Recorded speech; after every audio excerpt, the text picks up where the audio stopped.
pesi bino mbote bino bamesana kolanda biso na émission Église et Réalité, émission to akosombi kina makanisi pe côté fela na mambi matali ba Kristo tolikete bozali baike pona ko sombi kina makanisi na biso elongo kasi o bomesana boyebi ete na émission tozalaka biso moko te tozalaka na moko azalaka spécial na hende to sombi kinyaka bongo makanisi na rythme ikoke lokendo. Voilà, merci.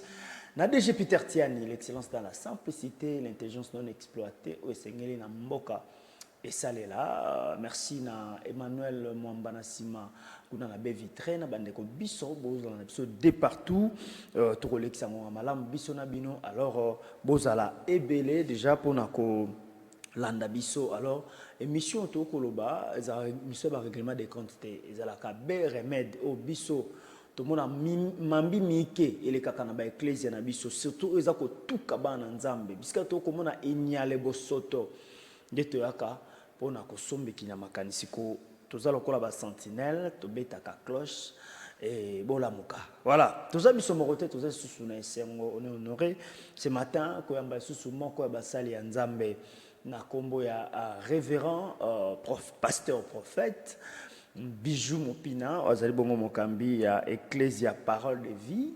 Oyo lelo Ecclesia ezalaki na adresse na changu kuna na njili kasi bazali susu na adresse wana te po babukaki bango lopango wana société moko que j'étais les noms basombaki église wana basombaki esika wana. Alors ebisi bango eloko te directement baye pandi église to koloba église eza nanzela église nzambe za na balabala adresse ezate. Alors ndeto zana moto nzambe o alobaka bien na part ya nzambe asepelisa batu bele na mateya na ye nzamba azwa lokumu batu bele babika na nzela na ye lelo toye juste nga na la mise au point. Pourquoi lelo na ko mono ndeye mambo nzambe komi blague n'importe qui akoya na ye moyiba koti na kati église ayibi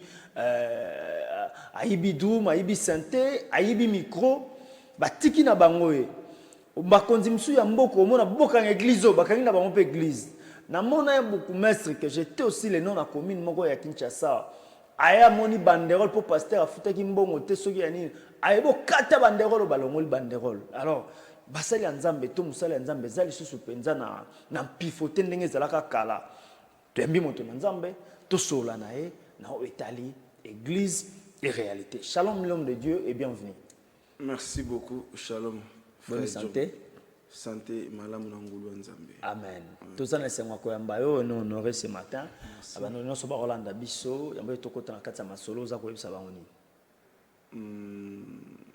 Na ebisi kaka bato nyonso mbote pe na lo bango nyonso plaisir ya mokili et embrouiller biso te to perdre la vie éternelle. Et logo oyo bibelobi il y a un don gratuit de Dieu, c'est la vie éternelle. Et puis à part ça, ce don-là est gratuit, mais l'enfer c'est payant. Donc il serait mieux tout le que logo ils a offert, don gratuit venant de Dieu, c'est la vie éternelle. Au lieu que tout demeurer na plaisir, tout côté na ba boîte de nuit to meli masanga to ke na ekobo to ke na tango lobili fait le za au futa donc au futa na basi ya ndumba ekobo masanga OK pour dire que le salaire du péché c'est la mort. Le don gratuit de Dieu c'est la vie éternelle. Voilà, donc mutuye moko asumbi enfer, donc azo perdre mbongo na ye na mabe disons na ko commis sepelisa komi sepelisa nzoto na makambo eza ko sepelisa nzambe te. Donc na mutu oyo azosala makambo oyo eza le contraire na parole ya nzambe. Mais yango na lobi nazo ba boye to profiter na tango toza nous vivants puisque après la mort pardon ezate. Tant toza vivant Jésus a confié parce que nous sommes des pécheurs et il est venu nous chercher. Personne n'est venu en retard comme dit dans la Bible dans le livre des Hébreux. Personne n'est venu en retard.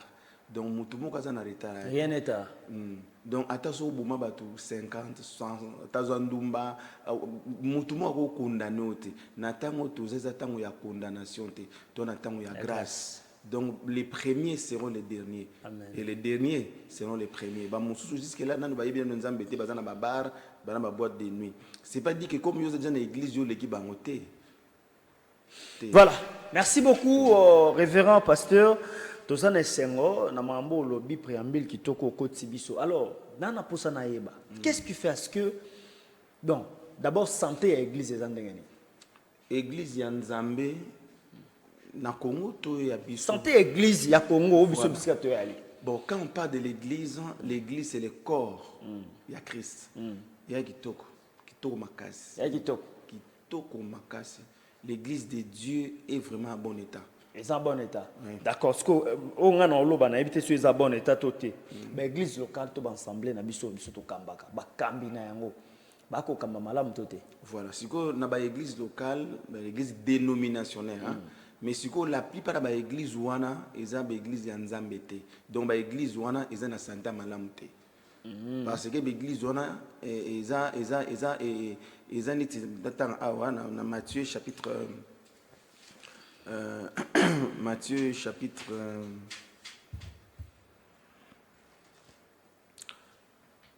disons pas Matthieu mais Marc chapitre 11 le verset 17 pour comprendre l'église où il y a Nzambe ils ont la santé à malam mais l'église où il y a l'élo où il y a diable ils ont la santé médiocre. Marc chapitre 11 le verset 17. Okay. Et il enseignait et disait, n'est-il pas écrit, ma maison sera appelée une maison de prière pour toutes les nations, mais vous en avez fait une caverne de voleurs. Donc ici, Makamoto Munawa, Jésus assis à l'obélakiamo. Tant que tu santé à l'église andeni, nabi santé à l'église, eza kitoko. Peu kitoko mingi parce que quand on voit l'église, on voit Christ. C'est lui qui est la tête. Mais à Ibisi Batu, ne faites pas ma maison une caverne de voleurs. Si vous avez une église dénominationnelle, wana nde baza ba santé médiocre parce que ils ont fait de l'église de Dieu une maison de féticheurs, caverne de voleurs. Cela signifie quoi? Avant pasteur Ayambayo, il faut foutre un mot. Consultation prophétique. Voilà. Ceux qui osent basé belé express, au moins on peut $100. Ayambio, oyeka siko ayambio siko. Là c'est déjà mauvais. Donc comme l'église est devenue une caverne de voleurs. Donc ils sont tentés de vendre une maison de féticheurs. Quand quelqu'un est malade, prophétie, il faut appeler ça mbongo. On est sur l'église Nzambe. Dans l'église Nzambe, vous avez reçu gratuitement, donné aussi gratuitement. Parce qu'il y a une seule personne qui a souffert. Son nom c'est Jésus. Il y a souffrance, ils en a prité. Mais si vous avez tout ça, mais la peau n'a pas de guérison. To pesi condition il faut couper sa mbongo pona ko yamba bato bazana ba problème couper sa mbongo automatiquement tozo pe sa pris na souffrance na Christ automatiquement to nier œuvre de la croix pe tozo nier souffrance à Christ église wana nde eza médiocre siko ba église wana nde eza belé non seulement na Congo mais na monde entier. Voilà, l'église wana le beze belé pasteur mais na lingo sunga biso tout ata quelques églises oyo eza ya mabe yo soko onyo rubanga rotanga bon obanga no tolo barana yo ngana ko tanga kaka comme église yo beza eza yango eza médiocre eza bien ba santé po toko mona sengel biso tolo ba poso tolo bité même na moko asuka nzamba otuna biso. Alors prophète na be prophète au pasteur naza pasteur pour naza responsable naza prophète pour naza na ministère prophétique. Ah OK. Pasteur prophète Bijou Mopina ouais yebisa biso sikawa pona nini bino basali ya nzambe bokomi kosimba kisi ozokenda ndako nganga ozwa kisi po obanda komona makambo batu obanda komona bakombo ya batu obanda komona ba avenir ya batu obanda komona ba mbongo batu bana na sac botie ba lokasa na lolemo basali ya nzambe. Et pourquoi na kombo ya Yesu? Voilà, balobi ils viendront à mon nom. Jean Matthieu chapitre 7. N'attendra partir moukia pour n'a pas s'explication vous doit comprendre. Matthieu chapitre 7 le verset 22. Plusieurs me diront en ces jours-là, Seigneur, Seigneur, n'avons-nous pas prophétisé par ton nom? Prophétie. Avance, prophétie. N'avons-nous pas prophétisé à ton nom? N'avons-nous pas chassé des démons par ton nom? Et n'avons-nous pas fait beaucoup de miracles par ton nom? Alors je leur dirai ouvertement, je ne vous ai jamais connu. Retirez-vous de moi, vous qui commettez l'iniquité. C'est pourquoi quiconque attend ces paroles que j'ai dit et les met en pratique sera semblable à un homme prudent qui a bâti sa maison sur les rocs. Eza biloko oyo eza déjà na kati ya parole. Donc na kati ya Bible, ba biloko oyo ezala déjà, Jésus a parlé en haut. Ils viendront à mon nom, papa. To cacher ma face, on devait dire la vérité. Bible dit, si c'était possible, mes élis seront séduits. Si c'était possible, mais il y a la possibilité. Babil, le champ est vaste, mais il y a peu d'ouvriers. Makamo salamalelo awa. Et comment na Bible, nous avons prévenant. Jésus nous a prévenu qu'il fallait qu'il y ait. Paye en pays. Natango tozali yana biki église ya nzambe eza à bonne santé, mais église dénominationnelle, la plupart des églises wana eza na santé médiocre à cause de biloko. L'esprit du Seigneur est sur moi et il m'a oint pour annoncer l'évangile, pour délivrer les captifs, pour faire le bien. C'est ça. Mais ce que l'église comme lié à obstacle, c'est le diable qui a l'habitude de faire l'obstacle. Comment dirais-je, spectacle plutôt.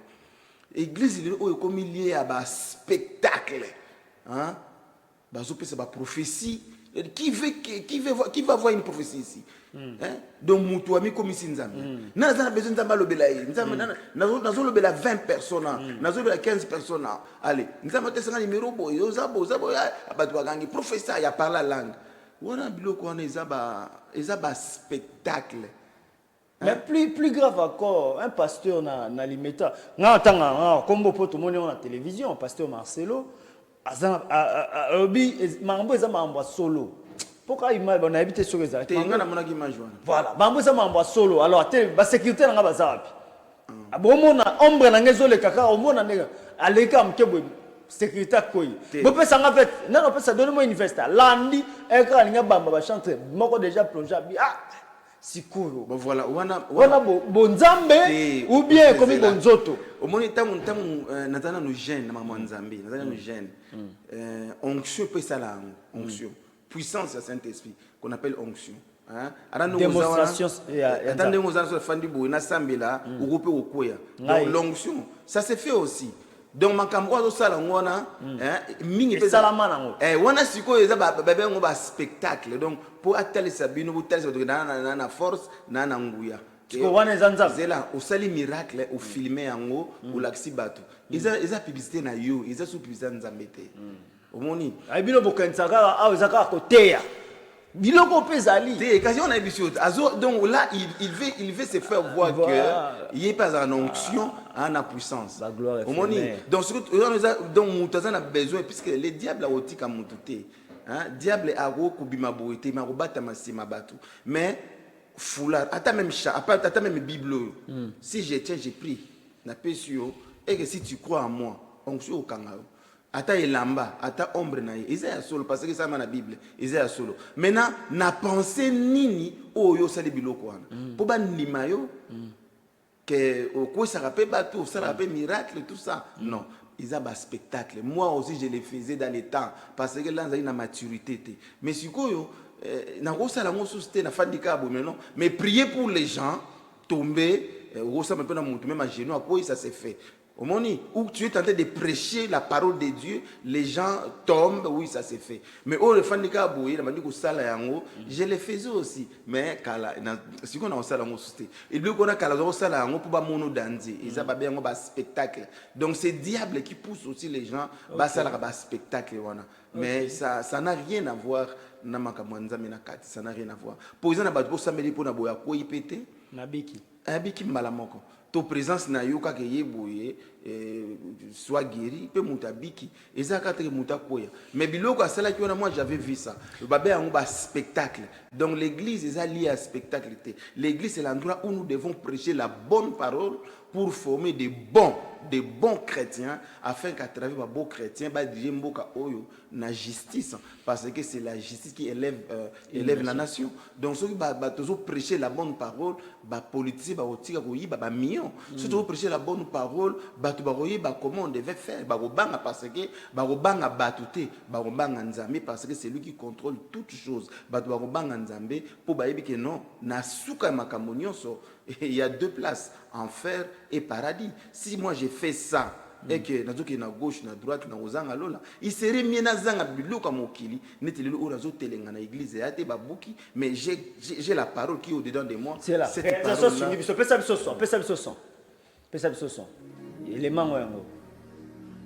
Je vais prier et mon ombre va passer. La puissance de Dieu va les toucher.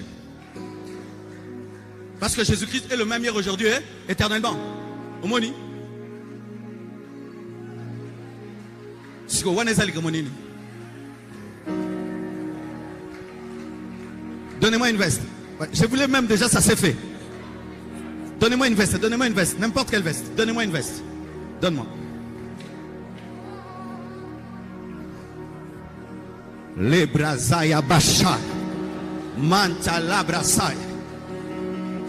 Attention, que la puissance de Dieu vous touche. Là maintenant c'est quoi?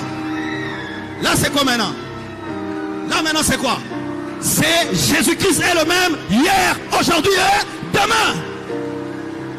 Receive it. Tout ce que je t'ai dit, ça peut se faire. Tout ce que je t'ai dit. Est-ce que l'homme bon, en réalité, tu illustres l'image, tu finis. Est-ce que vous John, na parfaite télévision, na caméra, na biso, tu es na église, na bino to filmé. Et puis tu dis en tu contient na réseaux sociaux. Non. Bino mo bo salaki en bo man ganse ma na bino bo tient na réseaux sociaux alors ils ont empêché bisoter te mettre à vie na biso. Na bisa rabino le roi na mettre fois. Donc botika na bino ko se tracasser bo finga biso ou bien boba aux amodi malédiction Hollande, malédiction ni. Ah, quelqu'un c'est azomi pesa rokumu na place à Nzambe. Je voulais déjà mais ça s'est fait. Est-ce que Wananzambe il voulait lui il est qui? Moto Nzambe. Ça fait très mal. Qu'est-ce que tu fais à ce que Mambo et Salami bandimi au lieu de comprendre que pasteur ami ici, on me quoi attaquer ngato bazo attaquer biso toujours toi na plateau. Il y a quelque chose hein. Il a dit il voulait faire. Nzambe pas ko sala makambo o yo mosali na ya kanisi asala nzambe pas ko sala. Là c'est ça s'est fait aussi. Mais sauf que o ya sali wana eza babe yango ba spectacle. Donc on a bandimi. C'est là non. Il veut démontrer aux gens qu'il est puissant et il démontre la puissance de Dieu en faisant tomber les gens. Parce que moi aussi, je peux le faire. Mais na osala ngoti, na osala ngoti parce que na osala on a mis tant de maturité na bana yosa parce que l'onction ça la bon. Au moins pour nous années, ils ont l'onction hein, ils ont ça à travers ba serviteur ya Nzambe. Au babi mon prophète, ils appellent l'esprit à séduction ou ils appellent au salamasima ya ba faux prophète. Puisque onction hein, na esprit à séduction et donc ça la presque ba effet moko au fouli mutakoi au zipe la mo sale esprit à séduction peut au salango si ko saint esprit c'est onction peut et au salango yamba be ke blé na ivre nyonso yoko l'ensemble si ko nzambe yemo ka yebi vrai na faux mais si ko muto coller avant si ko te nyonso mbalezo ko lanzela mo moni si ko eza difficile pour oyeba ke o eza nzambe te omoni eloko nous to sala yango il faut na conformité ya parole ya Nzambe nabi ki ngana bana yo ko sala ngo kala na sala yango neti spectacle mais par rapport au combien de mutasala spectacle ils ala diable ils ala satan yende azwa Jésus a memaye a bouma a luka nyokola spectaculairement pendant sur la croix omoni siko diable na linga ba spectacle omoni okomona pe mutu boy mais c'est le diable yanda batami simanaye bino ozomona c'est ça bozomona gloire puisque le ba serviteur bazoluka gloire ole siko gloire ezala ya nzambe gloire ekomi ya bango omoni moi j'ai fait ça ezande yeme ya nzambe te siko bato na baye baza pe siko ebele pe bazosala ngai nakoloba te ke nzamba sala na miracle to nzamba sala na miracle te non je ne peux pas dire ça mais sauf que je sais que Dieu m'a choisi pour prêcher la bonne parole pour préparer l'enlèvement par le Saint-Esprit et je sais que un oint de Dieu ne sera jamais séduit ni na mbongo ni na sexe ni na plaisir ya mokili un oint de Dieu mais ceux qui bango lelo oyo santé ya ba pasteur ya Congo pe ya monde entier nous poser une question sont dans la magie parce que Bible dit awa nzambe alobaki bakoya mais il va leur dire je ne vous ai jamais connu serviteur de l'iniquité. Attends, on a 5 personnes, 10 personnes, 20. L'autre, comme il y a 20 000. Parce que c'est un miracle na kombo ya Christ. Christ on va yeba ki binote.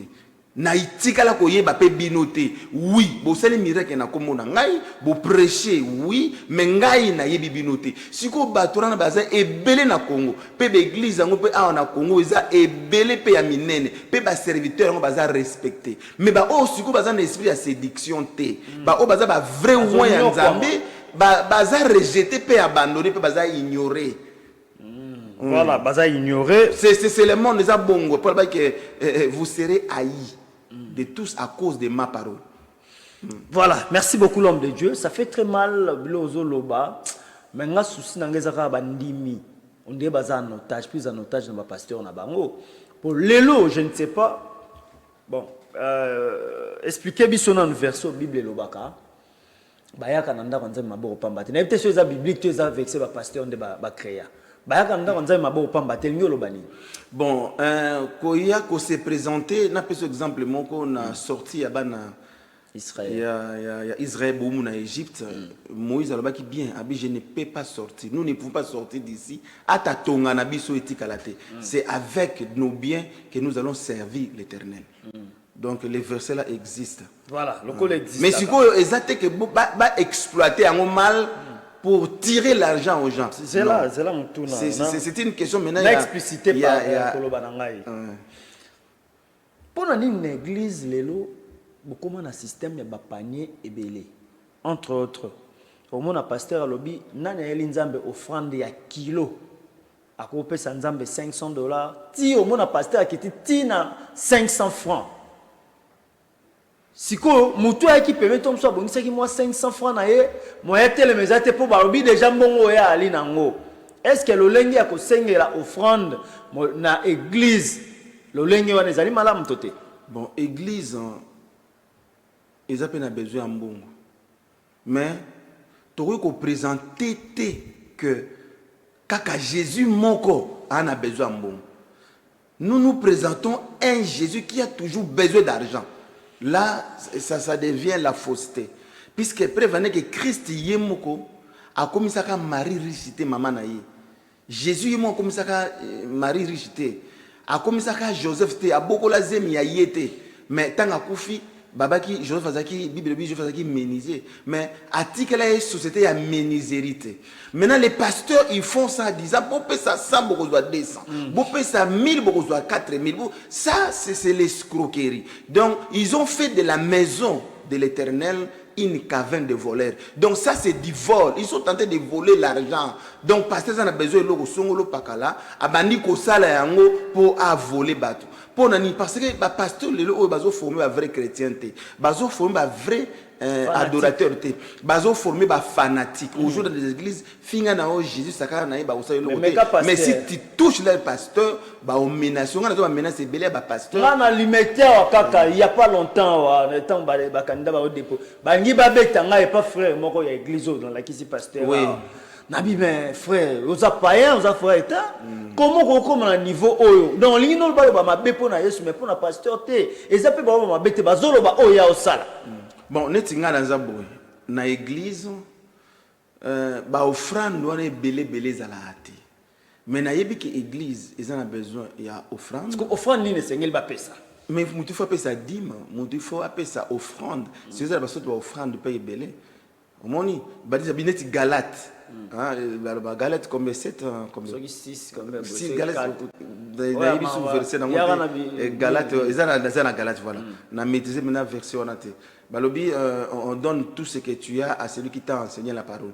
Donc donner faire offrande du prophète Galate 6 voilà. Faire l'offrande du prophète ngana mona ngo ils a péché. Donc quand quelqu'un prêche la parole, on lui donne quelque chose, on donne quelque chose non à lui, mais parce que la parole t'a touché, si tu veux sceller cette parole, c'est pas mauvais. Mais si quoi au sala yango, est-ce qu'en contrepartie, exact par rapport à Mutuna, est-ce que Mutu ou bien pasteur n'enga côté ya alobi po omona eloko na lobi et seigneur le ana mbongo boy. Pomona o ngana lobby alabi ke pomona o ya lobby parce que muta béni po miracle ane touché muto a béni saka ezaka nzambi omoni batu ils ont donné des parcelles ba pesi ba voiture ba pesi biloko belé ils n'ont pas donné ça à Dieu, ils ont donné ça aux hommes.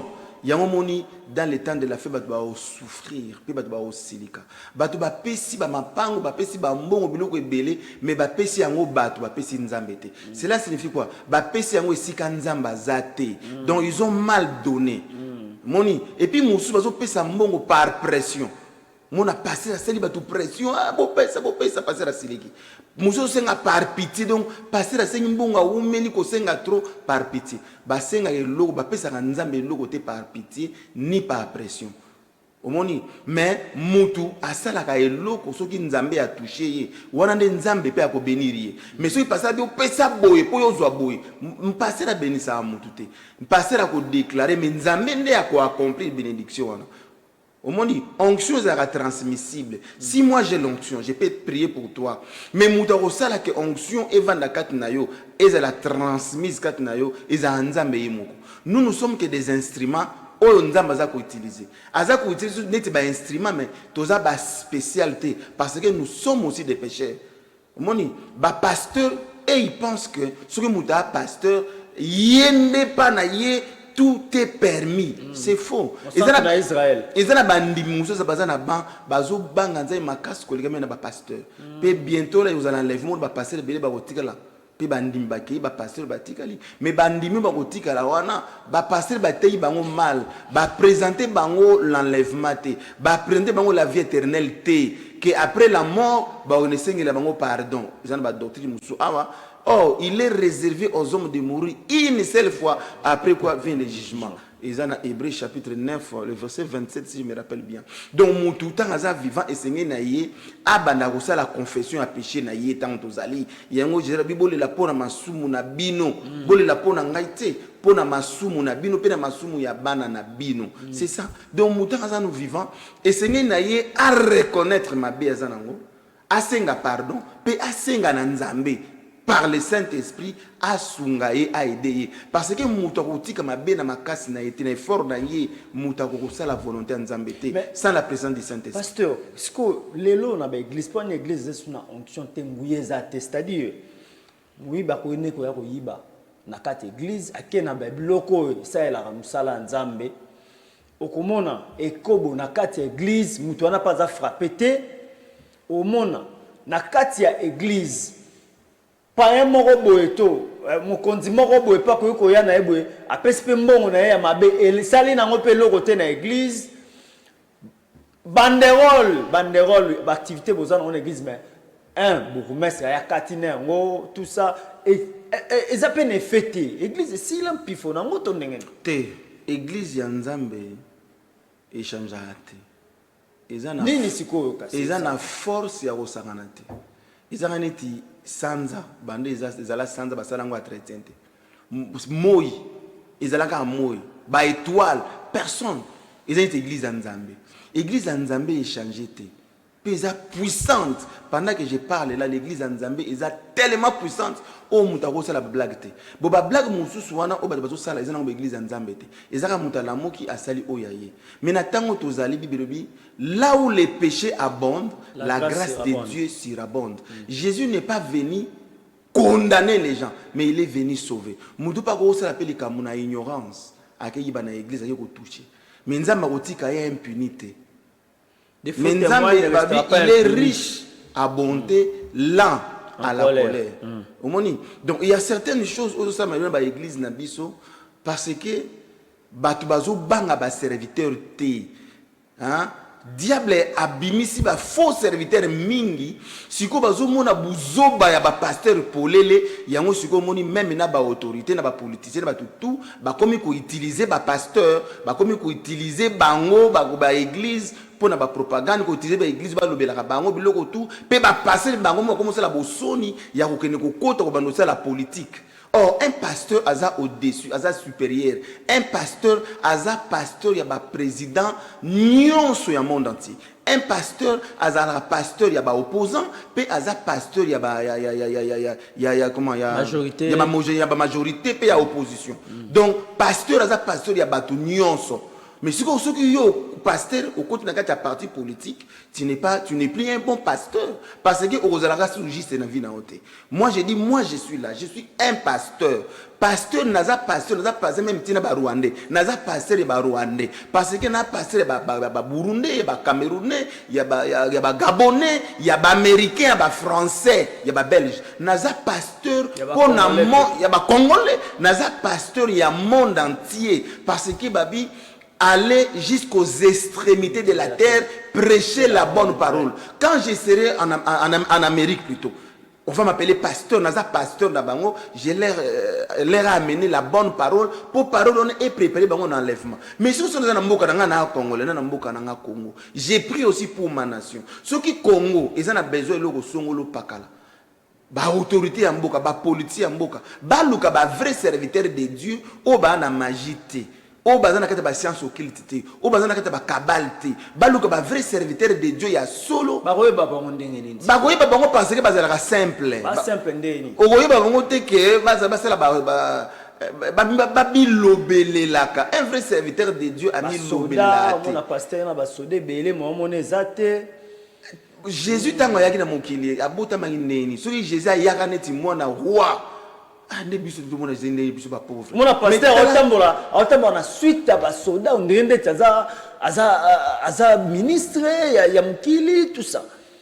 Bon moi on va telepe ba Jean-Fa on désolé là. Bon ngana lobabo neti nga personnellement bochilanga basoda na olingana ngate ngana olingana ngate et puis na pe na besoin gloire wana te ya nzambe pona tamwa ngana olinga ba gloire wana te.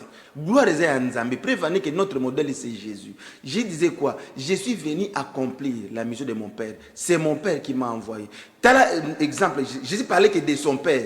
Jésus ne parlait pas de lui. Il parlait que de son Père. C'est lui qui m'a vu avec le Père. Moi et le Père, nous sommes un.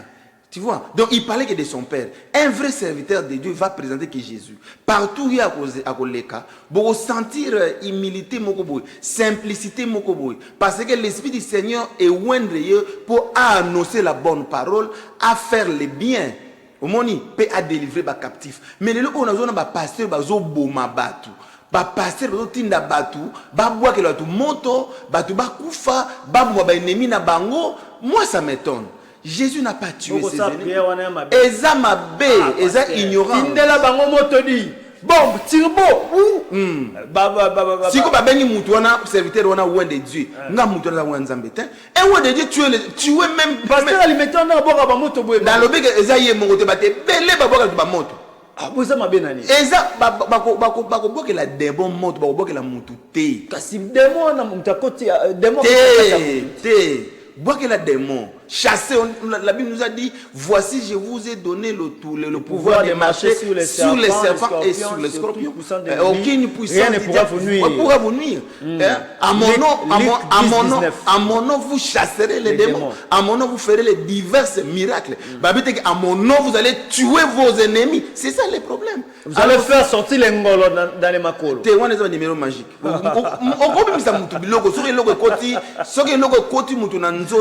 Soki eloko ekoti mutu na nzoto spirituellement ekobima pe spirituellement soki eloko ekoti na nzoto ya mutu spirituellement ekobima pe spirituellement eza eloko ekoti na mutu spirituellement physiquement on eza ni ba numéro magique. Voilà, merci beaucoup Emmanuel Mwamba. Pesa biso image oyo c'est avec tristesse que naza ko illustrer ngo na émission Église et Réalité. pasteur Bijou Mopina nde azali mokambi ya église ya image na repesa na rola kisabino ezanda kwa nzambe ezanda kwa mutu te.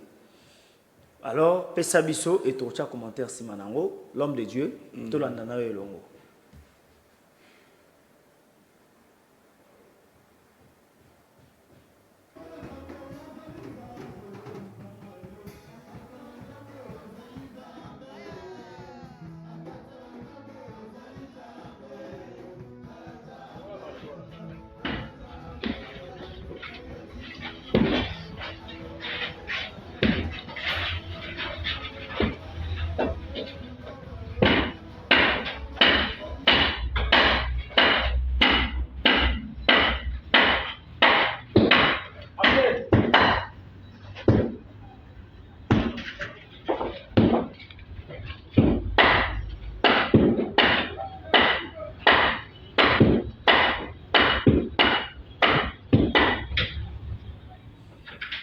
Voilà, prophète Bijou Mopina, tout le monde est bozobina.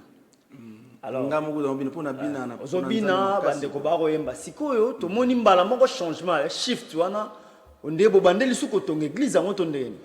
Mais pourquoi l'église l'action bien? L'église est mon l'église est mon ben pourquoi vous partez de là moi? L'église est mon église bazo tonga te bazande ko buka nde église bazo buka donc bazo buka église donc nous sommes tombés victimes. Nous avons fait nous avons fait 5 ans place wana 5 ans na naza en ordre dans l'état na mikanda biloko tout naza en ordre siko église ekangama na Soficom donc Soficom transfert d'argent bon il paraîtrait caissière ya Soficom à Somba et Sikawana. Il paraîtrait. Pour na yemoko. Caissière, caissière. Donc bateau ba caissière, il y a Sophie comme azumbo na osomba concession. Il y a na somba concession wana. Bon, ba kenaki puisque kol lupang wana akufa. Mais ba papa le kinde batekeli nani caissière. Pendant que ba kol lupang bazali koto nga na futa mbongo na nga na sala mikana na bango. Bon, et wana eza makamu ya famille na bango. Ndenge ba kendaki ba sambaki. So ba pesa ki Sophie comme raison. Soficom azalaki na droit ya kopusa na pa nanga parce que nazala mikanda na ngai pe na futa garantie soki ba gagner procès ba koyokana pa ba yepa nanga ba expliquer ngai mais bino boye vendredi to prier samedi ba bengi ngai baza ko buka église tous on a pays des droits quand même ata soki bino bo gagner procès mais c'est pas de cette manière bo ko buka église église on bezeli ndako na ngai teza église ya Nzambe. On a construit difficilement na bambongo na biso ya miki pe on a embelli l'église. Nansi peut-être prochainement bon ba film il y a bien moi l'église des Ali. Côté na zo bien na zo côté ba musicien de bazala. Pour côté ngana eza na ba jiproc eza bien embelli là. Nyonso wana eza de abo tout le monde chepe caro tout ça. Eza na ba caro o eza côté ba musicien mais côté ngana eza na ba jiproc likolo eza bien o eza côté ba musicien bazala. Omoni sikoyo baye babuki sans ko prévenir ko babuki les ndaku nanga des ndaku ya Nzambe nayaki ça m'a fait très mal na sala ki effort na tout non Sophie comme bangonde ba pesi bango raison yango babuki na sala effort ko numéro de téléphone ya avocat ya Sophie comme a gagner linga na téléphone a répondre na yebiote na ko tikala ko benga ngali zuté ngana tikala ko yeba yo te na yebi pe yo te naza nsima makambo na yebi te bozana ba antécédent te na ba pasteur mususu boye ou bien une main noire nsima makambo te boye bon na yebi ke na loba makasi o ba pasteur ba supporta ngati ba pasteur mabe ba supporta voilà ba pasteur mabe ba supporta ngati donc na yebi mais que complicité non eza clair que ça Sophie comme nde esali que bakende basamba na famille o wana balongi balobi ke balongi bomoni ba jugement soki bango balobi ke balongi nga na sali place wana 5 ans na futaka mbongo na ngai epai ya bato ba bayer biso wana famille silo na futaka mbongo na ngai na famille wana famille silo pendant 5 ans du coup bolobi non place wana eza ya bino l'état apesi bino raison pour botu ko samba mais il fallait boya bo prévenir ngai au lieu que bo détruire église. Ça c'est une destruction méchante. Bo prévenir ngate ata ko tikela ata une seconde ba tikité na zapete parce que moi j'habite lemba église na Njili na boulevard na Soficom bazo ko buka église l'absence ya mutu na zate baza ko buka pour récupérer le côté. Nakoki kokende kofunda bango ti parce que eza église na ngate eza église ya Nzambe yango moninga na leki na TV pona kosenga aide na image wana nous sommes en to bandaki ko prier na ba condition ya malamu siko to komi ko prier na ba condition ya pasi tozo tia babash bientôt là ce serait la pluie tozo prier pas na ngeza na mo espace moko ya mukie nde tozo prier to baka église na balabala tozo prier to tie babash na balabala na venir ça peut ko déranger mais pendant que on prie aussi dans de bonnes conditions omoni yango sikoyo na bi eza na batu pa ya Nzambe batu bapesaka ba mapangu bapesaka ba parcelle. Je parle aussi aux autorités neti na chaîne on azali chaîne ya Moïse Katumbi teza chaîne ya Peter Tiani chaîne ya Peter Tiani OK nazali comme nazali na chaîne ya Peter Tiani nana besoin pe ya aide nana besoin ya aide na leki na chaîne ya Peter Tiani c'est lui qui est le DG nana besoin aide na ba relation o ya ye akopi ko salisa biso parce que on a besoin ya aide moko que ce soit matériel ou bien financier donc toi on a besoin parce que na mwanda mwambongo to anango po to so cotiser mukie hein na teka ki mutu kana ngo odaki na teki yango na mwanda mwambongo ezali to on a besoin pe ya batu o ba ko salisa biso to somba lupango ya naza ko s'adresser na ba autorité ya mboka na gouvernement na bato mitema ya mawa président de la République, premier ministre, député, parlementaire, ministre, chrétien, nazo senga pe na chaîne on a leki naza na besoin ya aide. Donc nakoki ko funda bango te parce que ndako babuki eza ndako nangate eza ndako ya Nzambe. Yango pe na leki ko senga ka aide pour tout reconstruire. To luke sika to somba na aide na bino na mutu Nzambe akotoucher po tout continuer à prêcher la bonne parole oyo comme batu na repentance pour batu ba yeba na tango to komi pona okota lola. Voilà, merci beaucoup pasteur Bijou. Pendant ko loba nga ezo matanga na motema kolobelo ko na bandeko nyonso ba kolanda biso de partout. Bon moni pasteur Bijou na nga na yebi moi kala en tout cas tambola na Nzambe. S'il y a des pasteurs oh babanga Nzambe il fait partie na ba pasteur wana. Et muto nyonso tout rassurez-vous que okopesa 1 centime na yo pour écouter na œuvre ya Nzambe. Si s'agit ba filmer ngai. Il est ba filmer ngai po za eloko na ngai te zeloko ya Nzambe. Ba filmer ngai ba pesi pe na ko remercier bango devant même les caméras pour ba kosala ngai ba eda Nzambe te. Ba edende biso mais bango ba sali musala Nzambe pe Nzambe ko bénir bango. Voilà. Donc muto azana bengani molimo ya Nzambe ya libéralité. Quand ensemble pona yo au monde makambo ebele pe s'accomplir. Alors na yeka ke pa na bino. Bomo na teka osala ngo pona ndako mais peut-être pas nemo pas à locataire ti lelo. Na invité na locataire na ndako ya vraiment après ça privilège na mambo ya Nzambe. Babuki bango illégalement. Nzamba sunga bino bato bomesa na okaba mbongo na yo pesa ba yemba yo mbongo nozo pesa tom susu na bato ba obeta bale za mabete mais plus o apesa ka Nzambe a bombisa Nzambe ata yote bana ya bana na yo ba bénéficier nango donc bo fongola mitema na bino o ba benga banani ba zapeti bato ba pesa ka mbongo wana ba benga banani ba donner ba partenaire wana ba nani kati na nkolo ba diliki nani kati na nkolo pe bazali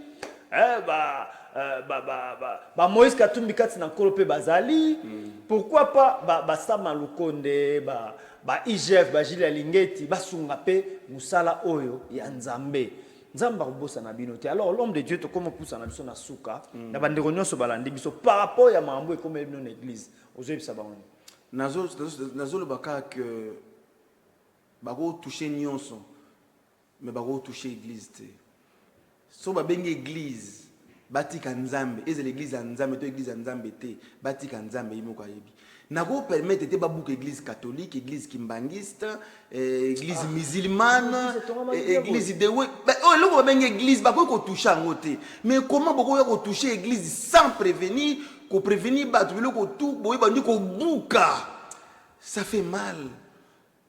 Ne touchez pas mais ouais nzambe akotika biloko ya impunité soki bato bazokanga bato asufi comme bazokanga yi nga na fundi binote mais na besoin aide na l'équipe pour bato ba aider ngai mais esengé na bango ba se repentir ba bongisa na nzambe parce que na bato ba pesi pe ordre o bazoko buka ezeloko na ngai te ezeloko nzambe talaka mutaleki na TV pona ko sala ko senga aide pour bobuke lo nzambe nga na locataire place wana to ezapi ko futela mais bobuki yango mena leki awa pona ko senga aide na bino ba edaka nzambe te bo ede denga bo ede bandimi c'est ko pele ba condition malamu numéro na bino téléphone ba ko zo bino ndenge ni po na yebi ke bande ko ba olanda biso o fingi na ote o senga aide et puis pona osa musala ya nani ya nzambe ya yote pesa numéro na téléphone o etikali nzamba simba mitema na ba na yebi ke muto akopesa ka muto nzamba toucher mitema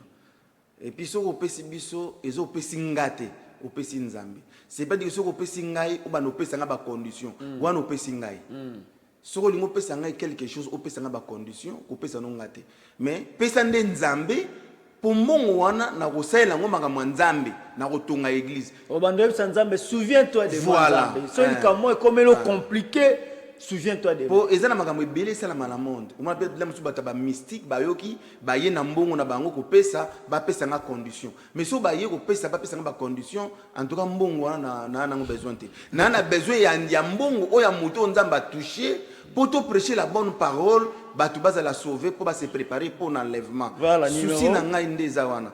So qui moto na besoin aide. J'espère que vous avez numéro na yo ozana oui yango wana numéro ezana TV à travers ce numéro ba ko atteindre ngai mais pesi pe ayo moko za la bien tom sunto aposa kuta na yo moko voilà c'est bien aussi numéro 00243 oui 00243 90 90 92 92 91 91 227 227 donc 00243 00243 donc plus 243 90 90 92 92 91 91 227 227 que Dieu vous bénisse dans le nom de Jésus. Amen. Vraiment merci d'avance. Et puis ceux qui ont besoin de filmer ato pesinga eloko na kozunga awa na TV pona kosenga merci parce que faut toi apprendre pe kosenga merci na muto asali bolamu na koleka awa na TV kosenga merci na singi pe na ba mama basi ya ba autorité hein na mona bozana ba ONG beaucoup pe à travers ba ONG na bino kosala pe acte moko ya malamu pona église ya Kolo. Merci beaucoup nabi que maman Denise a motema sensible maman malamu maman Boboto ceux qui ba image oyo ndenge ba pandi église ya place moto nzamba kambake comme libino bo sala quelque chose et fondation Nyakeo nabi que beaucoup peut sala quelque chose nzamba kozanga te ko pambola bino l'homme de Dieu to comme na suka nzamba batela biso to like to kutana comme ça ko ya. Merci beaucoup. Voilà, na bino surtout bolanda kibiso na maloba ya moto na nzambe Bijou Mopina nde toteli tono na émission église et réalité mokomo ya loso ekolosi masi azongite na na bosana Fanny Balou Maboko Bank yo poko ça quelque chose maman Fanny Balou babuki église ya pasteur Bijou Mopina place Akambaka église ya nzambe place pasteur Bijou Mopina Akambaka na yebi ko zakano pe motema moko ya malamu motema no eza sensible ba image au moni okoyepe ko ça quelque chose maman Fanny Balou na koleka ko remercier à la télévision ko remercier maman Fanny Balou pour remercier na koleka na TV so ka pesi na koleka na ko remercier merci beaucoup to kutana no mikonza ko na même un numéro parce que botika malamu mabota mabino shalom.